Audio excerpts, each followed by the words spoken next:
Hello, I'm Colin Wolford, and if you've not seen me before, I'm one of the admins on the Base's Facebook page, which, if you haven't joined yet, there's been a lot of people joining just recently, so check that out. We're talking all things Bases, and today we've actually got Ben Emlyn-Jones, and Ben's got a new book out. I am Ben Emlyn-Jones. I am the proprietor of the HBA and WA.blogspot website and all its associated works. I'm the author of a new book called Roswell Rising, a novel of disclosure, and I'm hoping that Colin and I will have a little discussion about the issues within that book and how it affects the world at large.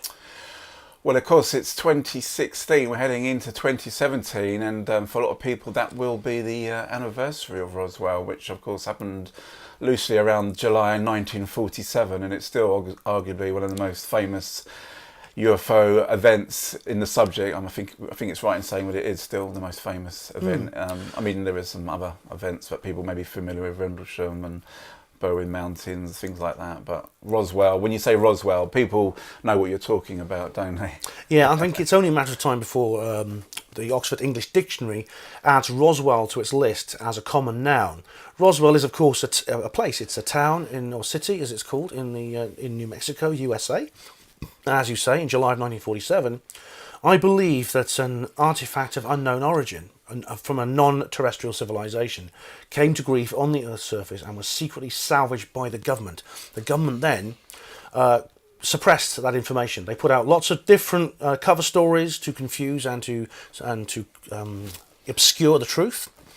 And this is a stance they continue to this day. Almost 70 years later, they still have not come clean. But Roswell is one of only many such instances which are the same. This is why I think it will become a common noun, because you have things like the Brazilian Roswell, the Welsh Roswell, you mentioned the Bedouin Mountains.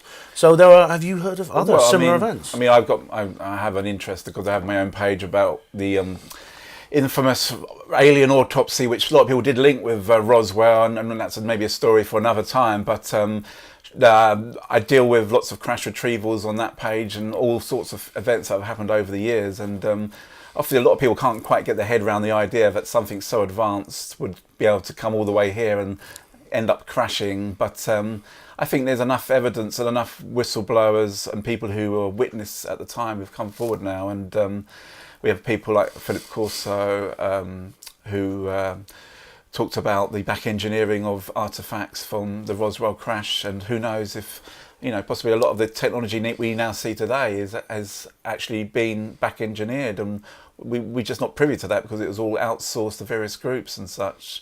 Is this something that's going to be covered in your book if people are... Well, definitely. I mean, my book basically deals with this issue, the issue not only of the presence of extraterrestrials in our society and how they've interacted with us, but also are the political issues associated with that. In other words, the relationship, the kind of infamous triangle, if you like, which this relationship takes the form of between the state, the people, and the extraterrestrials themselves. And this is something I've talked an awful lot about in a non-fictional sense for many, many years now, on the website, in my films, in my radio shows. And I decided the best way to express this would be in fictional form. And I got the idea, actually, from Stephen Bassett. Now, Stephen Bassett is one of the world's most famous exo-politicians, you might say. He's a campaigner for the government to basically come clean on what it's been suppressing for all these years, at least 70, probably longer, because there were Roswell-type events before Roswell. I mean, the book, you can MO41, and that refers to the Missouri UFO crash in 1941, where there was actually a lot of strong evidence that there were crashes well before Roswell, and not only that, it could be German technology. I know that Miles has talked about this, that not everything that was around back then might necessarily been ET craft, but yes, maybe the German technology. And I think Nick Redfern might have touched that on one of his books about the idea that Roswell was a Nazi flying saucer, and there's still some people who are more open to that idea than the idea of that that's a distinct possibility. Yeah, that's a distinct possibility. I mean, Stephen Bassett was doing a radio show quite a number of months ago now, sometime in early 2015. He did a radio show in which he said something along the lines of, it would be very interesting to see the world as it would have been if the truth embargo never happened. In other words, on July the 8th, 1947, the government did not release its fake cover-up story, General Ramey empties Roswell saucer, and had instead came out with the truth. That would have been very interesting. And he said it'd be lovely to write an alternative history of the rest of the 20th century after that event, if there had been no truth embargo, and how different it would be. And he says, I will not be able to write that book myself, but I do hope somebody else does it. And I was listening to Steve, and I thought to myself, why don't I do it? I'm an author. I've written fiction before. I've written 2 novels, many short stories.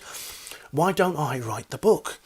And so I contacted Steve, and he was very encouraging. He said, yeah, go for it, Ben, go for it, and good luck. So I got to work, and it took me a while, but this is the finished result, Roswell Rising, a novel of disclosure by Ben Emlyn-Jones.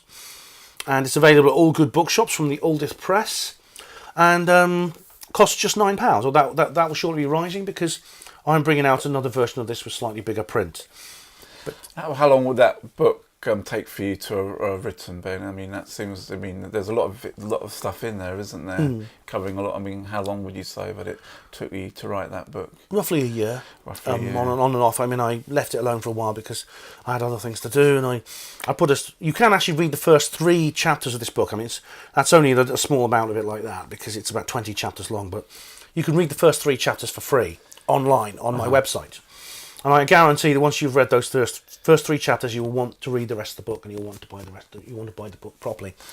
So I assume it starts off in 47, and we move further into the future and deal with all that sort of. So it's like an alternative world, basically, which would have happened if we would have access to all these technologies and such, or even. I mean, I don't think it reveals anything about your book. I mean, how do you see a world where we had ET confirmed back in the 40s?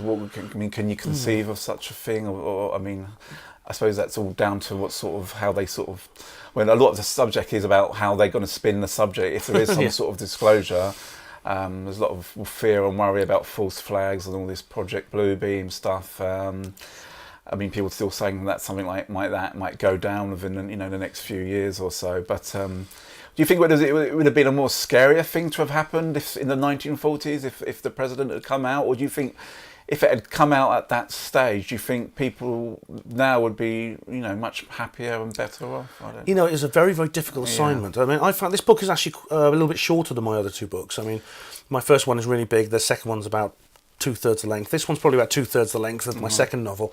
But it was a very, very difficult assignment. And these questions you've just asked are not easy to answer at all. And there were several different scenarios I could have actually put into the story. And it took me a while to actually work out exactly the path it would go. But one thing I did do, which is slightly different this is where I have a lot of differences of opinion with Stephen Bassett. The path to disclosure is not straightforward. I mean, this in a sense is what adds energy to the plot. I think it makes it a more interesting book and a more intriguing story. But it's actually a very, very rough and very painful path for many people all over the world, especially my central character, a man called Clayne Quilly, who is a World War II veteran and who is pretty troubled by his experiences during the war.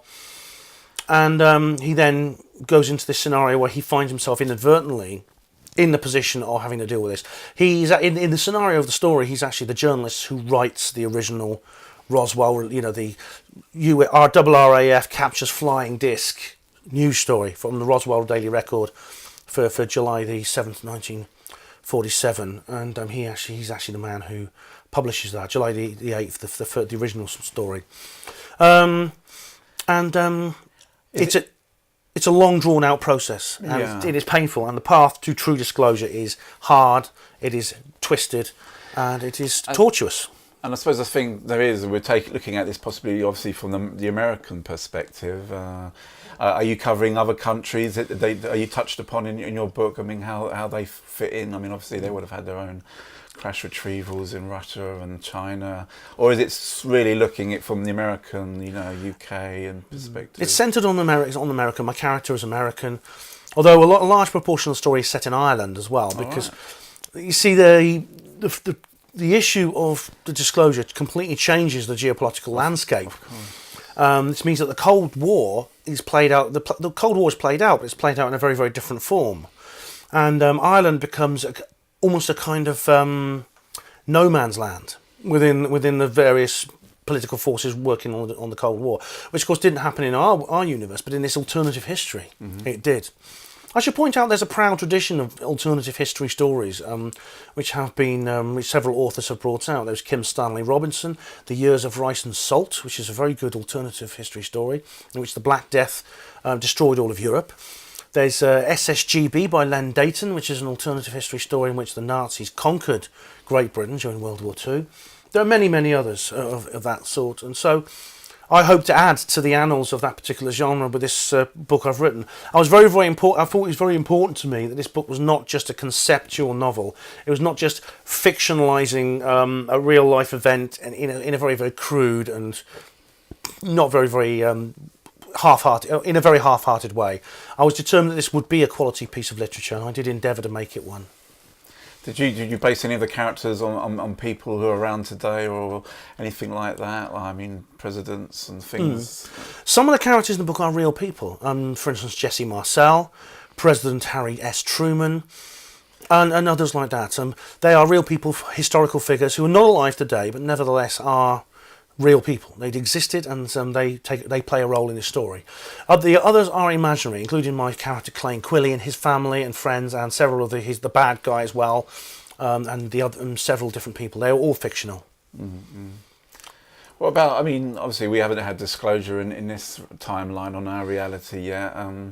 How do you see things like UFO researchers fitting into some sort of disclosure event? I mean, I guess in your book, are ufologists touched on at all? Are they addressed being around back in the 40s, or do you touch on that at all? Not really. I mean, I brought the subject in vaguely, the idea of actual serious flying saucer study, but of course, proper flying saucer study really only started with the emergence of the Kenneth Arnold sighting, Roswell, things like that. And what happens of course, in our universe, in the real world, is that this particularly quickly became a mystery, which was in which people got drawn into. In this book, a real event supersedes that entirely. So there's no real ufology as we know it today does not exist. Even the term UFO never actually appears in real life in the scenario of this book. So that's one of the ways. I mean, I did have to think of myself. What would be the same? What would be different in the book? Yeah, and I believe this is set up possibly for further books, maybe a trilogy or something. Definitely. The actual story. I mean, the story of disclosure and what happens to the world is a huge one. There's enormous scope there. And this is the kind of book I could have really carried on writing almost forever. But at one point I thought to myself, well, I want to maybe write a series of books. And so what I did was I thought I'll cut the story off at a certain point. I'll round it off to make a nice ending. But the ending is slightly open-ended. There's a lot of untied ends, a lot of untied plot lines, which indicates to the reader immediately that this is not the end of the story. There's going to be more. And I do intend to write at least one sequel to this particular novel. And I guess the trouble now being, if the government were to come out now and admit to it, I mean, I'm assuming the government back in your story, I haven't read it yet myself, but they would have got a lot more kudos for coming forth. And the problem they have now, of course, is that they've always covered up things and suppressed things, and they've never admitted that there's no such thing as UFOs and crashed spacecraft, and we're being visited by intelligent life. Some people think that it's not going to go too well for them, and obviously you've got the ufologists who've been studying the subject, so that they could bring in a counter sort of argument to any sort of official government line. How do you see things shaping up, as far as possible a disclosure event in the future? Do you think it will be chaotic? Or Pretty much so. I mean, the scenario in the book, when disclosure takes place in the book, is extremely chaotic, and it is there's a massive amount of conflict and a massive amount of confusion within the scenario within the book, in this imaginary world I've created. Are you dealing with religions as well in that? All kinds of things. I mean, basically, every part of society, history, geography is affected. Airline industry, it might go out the window. It's affected by this revelation, technology. Now, definitely. And I mean, well, the situation is that this disclosure happened in 1947, and it was bad enough. But what's happened since then is much, much more serious, because they've dug themselves a 70-year hole now, which is every single year it gets harder and harder to get out of. And I think the problems that actually took place in the story of this book, the social problems, the conflict, would be far worse in real life if and when we have disclosure now. I should point out that disclosure is, to use Stephen Bassett's terminology, is the complete, frank and total revelation that there is an extraterrestrial presence engaging the human race.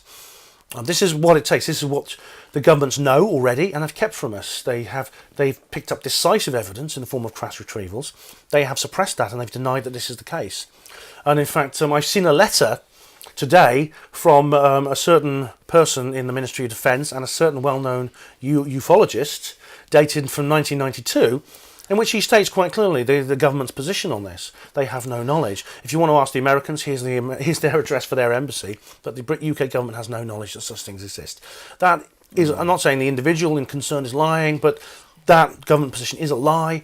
What's more, the White House petition, in which the US government have commented on this, in 2011, they stated quite clearly that they stated very, very clearly that they have no knowledge that such things exist, and that is a lie.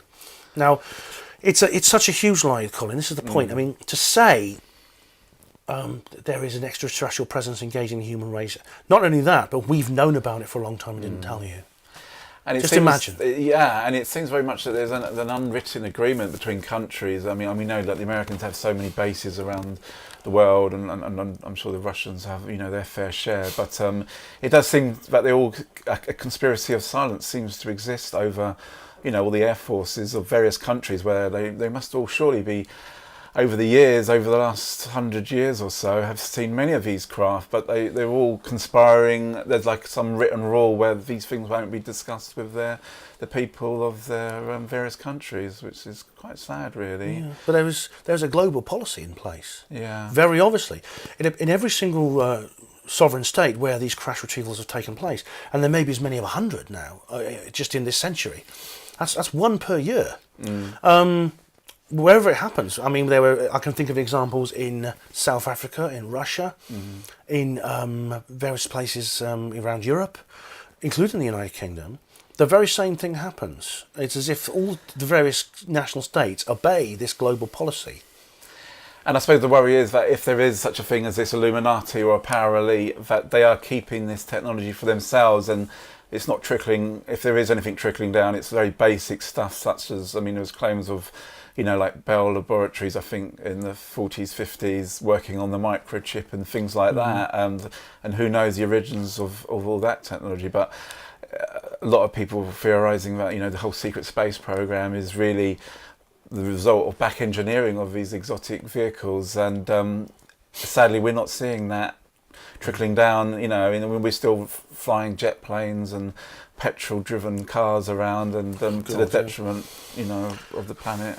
That's putting it mildly. I mean, I've read Colonel Corso's book, The Day After Roswell, and I have to confess, I did not find it plausible. I did not. I mean, yeah, there's maybe truth there, but yeah, However, saying that, I've no doubt that it's perfectly possible that from a long study of these of the debris collected by these various crash retrievals, they have actually worked out the power plant and propulsion system that this craft uses.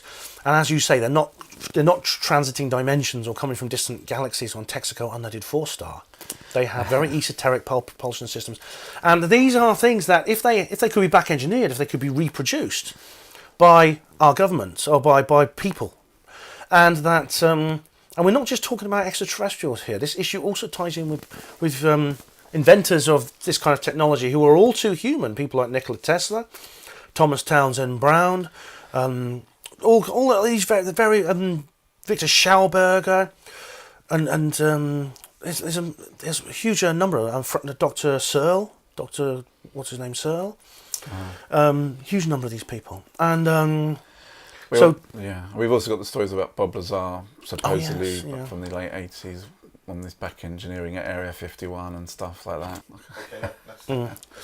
And we're in a position now where it's ridiculous. We're in a position where the oil companies are trying to drive a pipeline across the Dakota states and the United States. The Amerindian population, they're trying to stop them because this pipeline crosses their land, and there's a massive standoff going on at the moment. And what is it? We're talking about fossil fuels here. These are, or supposedly fossil fuels. These are hydrocarbon deposits from underground, wherever their sources are. That is used everywhere and has been used now throughout the Industrial Revolution. It began with coal in the first half of the Industrial Revolution and oil in the second half. But even before the second half began and oil became the lifeblood of a modern society, technology had already existed, which could have made all that obsolete and could have given us free energy in the late 19th century. And it's never been used. I mean, this is a big subject, Colin. But it is. It's been deliberately stopped. We the people have been deliberately deprived of this technology.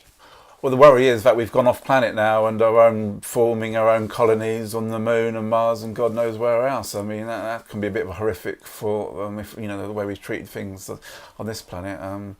Is that something that you touch on in your book at all, about the idea of going to other planets with technology and starting up bases and colonies on other worlds? Yeah. Yes, I do. In the book, I discuss distinctly what's known as the secret space program, or the breakaway civilization, as Richard Dolan calls it. Yeah. The fact that the back engineering projects actually have been used. They have been used. They've been developed, and they are being used to this very day. But they are not being used by the general population. They're being used by this initiated elite for their own benefit, and it's being deliberately withheld from the rest of the people, at an enormous detriment to us. This is why, this is the real reason why they can't come clean now and get away with it. The political structures of our world, as we know it today, do not have the capacity to absorb a revelation of this magnitude. I mean, but the newspapers go crazy over duck ponds and MP expenses and various sexual acts in the Oval Office with Bill Clinton. I mean, how on earth are they possibly going to cope with this? Not that just the fact that this exists, this technology exists, and the sources, the extraterrestrial exist, but that the government has lied to us for so long. And what are the implications of that lie? Not just some Indians are now being threatened by this pipeline, but they're just one of many, many people around the world. In fact, everybody's life, in one way or another, has been affected negatively by this agenda. Whether it is the fact that you can't pay your electricity bill, and so you have to switch your heating off, which could be extremely unhealthy, if you're an old person especially, could be fatal. To a rainforest that's cut down to produce a farm on a piece of land which can only be used once, and it becomes barren because there's a shortage of water when the technology exists to create limitless water. I could go on all night giving you examples like this, but probably most people watching this will have thought of many, many examples themselves. One of my thoughts on the whole disclosure thing is the idea of sort of these end-time prophecies where everything's falling apart, and religions, if this information was to come out, people obviously worry about various religions collapsing because they just don't seem to address the whole UFO subject, even though there seems to be clearly evidence of things in the Bible and other religious books of these, the Vimanas and all this sort of, UFO, going back to the chariot, like von Daniken, the chariots of the gods. And people, if you even look at from the Christian perspective of, the rise of an Antichrist type character, is there any way you sort of foresee like characters like that coming out of this subject of a disclosure, because there would be such a chaotic event that there could be someone like an Antichrist or sort of a person who is going to try and pull the wool over people's eyes just because they'll be in such a shock? And then is that something that you cover, like a character such as that in your book at all? I do, actually. I mean, one of the things I had to do when I wrote the book was, because the story was originally set in a society which is highly religious, it essentially is a Christian, almost a Christian theocracy. We're talking about regions of the United States, which to this day are very, very sort of Bible thumping, to put it bluntly, and even more so in those days.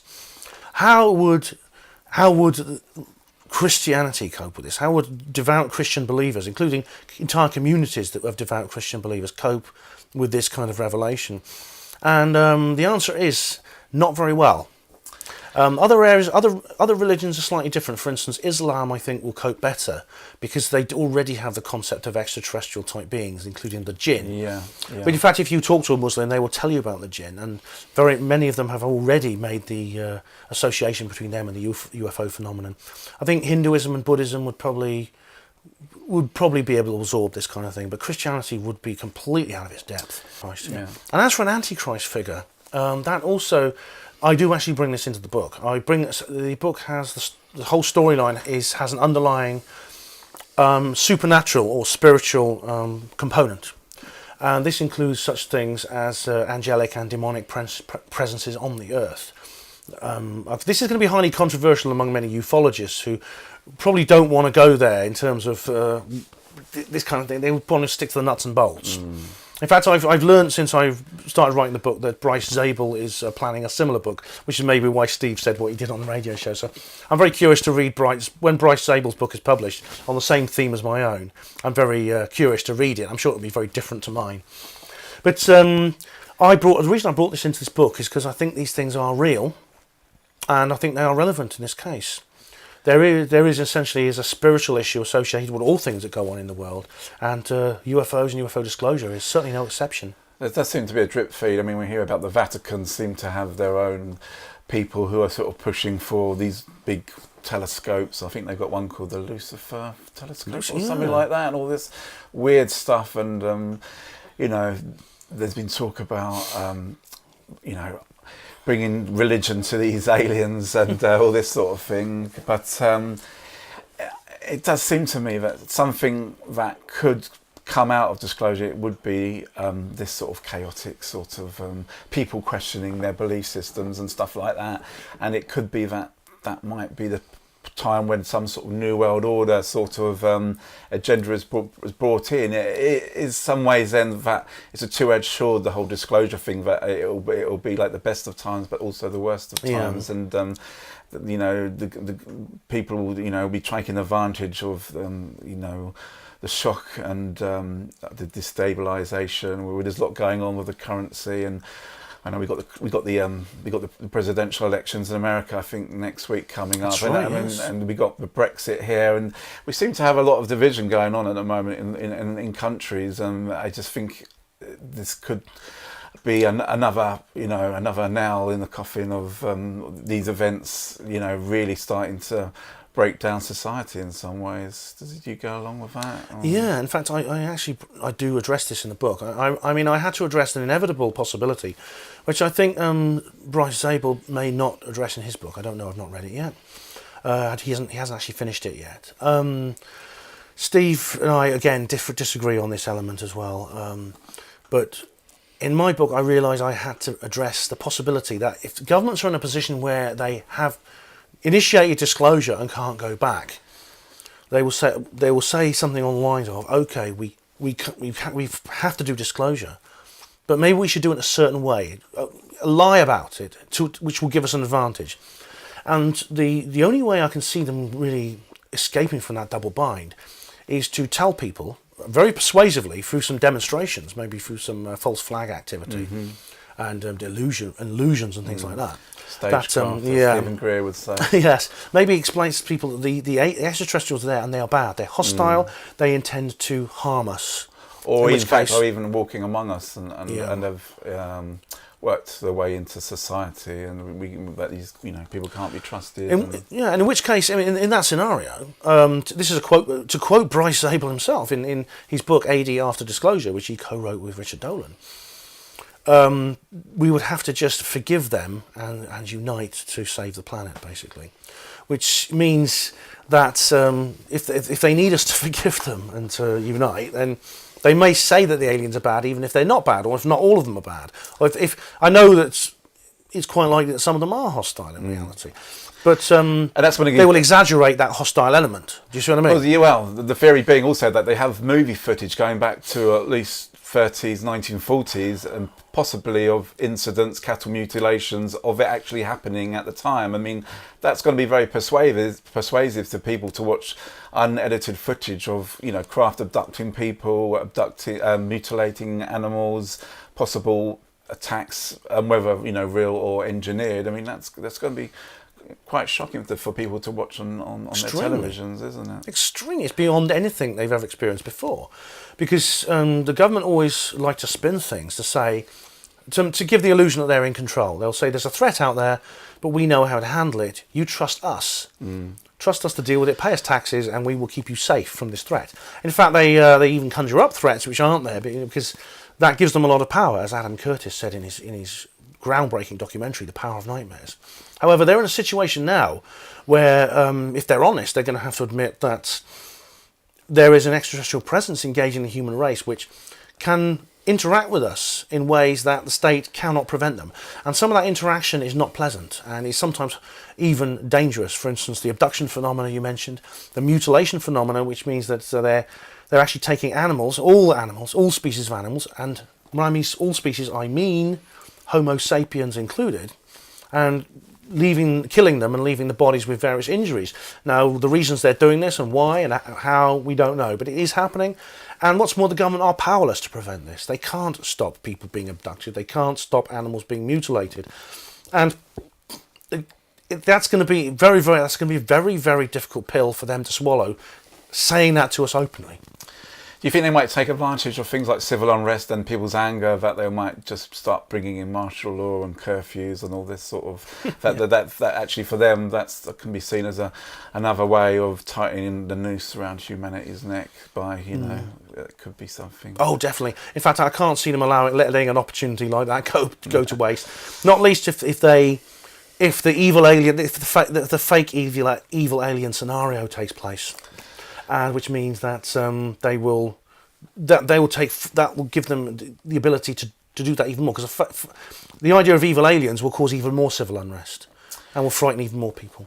So what would you say? I mean, we've got about 5 minutes now. A positive aspect. I mean, what are the positives that we can take over disclosure? I mean, obviously we're gaining a whole family of potential friends amongst the stars and things like that. Technology that can change our planet. Restore the pollution in the oceans. I mean, there's obviously a lot of dark things we've been talking about. Well, how do you see as positive? What do you see as the real positive? I guess it's endless, isn't it? Really. Yeah. Well, the book ends on a happy note. I mean, this is the thing. The ends with a situation where, in a sense, the world goes through an ordeal. The course of this story is about the world going through an ordeal, which comes from this revelation. But at the end of that transitional period, when the people of the world have essentially almost gone through a rehabilitation process. They come through the end like a rebirth. Yeah, it's almost like a rebirth in which the things we're talking about, the technology, which could improve the lives of people beyond all recognition. Not only people, but could heal the environmental damage done to this world. Because a lot of the environmental destruction that's done to this world is almost entirely as a result of the deprivation and the restriction of free energy technology. So the book does end on a happy note. As I say, it's an open ending. There's going to be a sequel. It's not all sunshine and roses.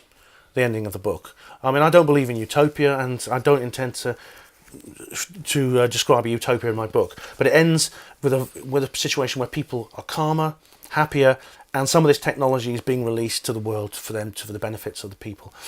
And that is something that is, in a sense, everyone is glad they've been through this process. If you compare the universe in this story to the real world we live in now, at the end, it's very obvious that they are the lucky ones, and we are the ones who are unlucky. It seems, on the surface, it looks a lot worse for them than it is for us, because in their world, everything breaks down, and there's a period of very, very intense hardship, where in our world things are a lot cooler and calmer and are more stable.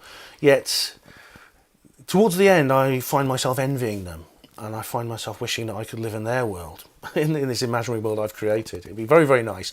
But this isn't a world that we could have. It's not an imaginary world that could never happen. It's not like Wonderland. It is a possible world that we could have in our world now. And as I said, the process of disclosure, there's no time limit on it as such, apart from the destruction of the world, as you say. The process of disclosure could come now. 70 years late is not too late. Well, thank you, Ben. That's brilliant, and I hope everyone goes out and checks out your book, and also your other books as well that you've written. And let's hope that next year, the 70th anniversary of Roswell, maybe we'll have some revelations, not some false flag, made up story by the officials, but some real disclosure, something. But maybe it will have to come from us, won't it? Maybe that's what it's all about. That's our job. At the moment, it's down to amateur researchers like you and me. But thanks very much, Colin. I appreciate talking to you. And ladies and gentlemen, please do go out and get hold of the book. If you like UFOs and you like conspiracies and you're interested in the future of this planet, you will, I hope, enjoy this book and gain inspiration from this book. Thank you, Colin.